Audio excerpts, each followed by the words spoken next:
পেঁয়াজ উৎপাদনে এবার বড় সাফল্য দেখিয়েছে বাংলাদেশ।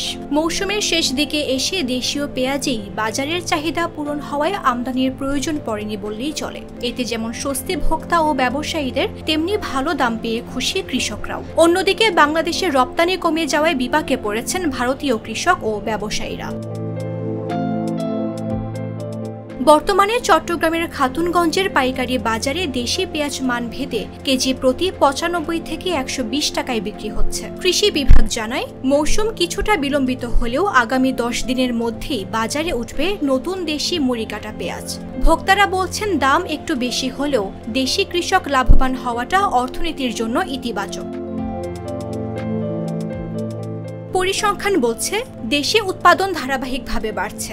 ২০২৪-২৫ অর্থ বছরে ৩২ লাখ মেট্রিক টনের বেশি পেঁয়াজ উৎপাদিত হয়েছে, যা আগের ২ বছরের তুলনায় উল্লেখযোগ্যভাবে বেশি। ফলে আমদানি নির্ভরতা কমেছে।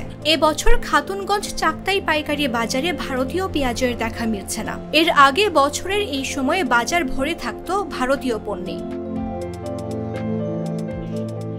ভারতের বিভিন্ন অঞ্চলে অতিরিক্ত সরবরাহ ও রপ্তানি কমে যাওয়ায় পাইকারি বাজারে ২ রুপি কেজি দরে পেঁয়াজ বিক্রির মতো পরিস্থিতি দেখা দিয়েছে। বাংলাদেশে রপ্তানি না হওয়ায় ক্ষতির মুখে পড়েছেন দেশটির কৃষকরা। বাংলাদেশের কৃষি সংশ্লিষ্টরা বলছেন, স্থানীয় চাষির হাতে বর্তমানে পর্যাপ্ত মজুদ আছে। উৎপাদন ধারা বজায় থাকলে এ বছরও পেঁয়াজ আমদানির প্রয়োজন হবে না। এতে যেমন কৃষক টিকে থাকবে, তেমনি বৈদেশিক মুদ্রার সাশ্রয় হবে উল্লেখযোগ্য। নিউজ ডেস্ক, জাগো নিউজ।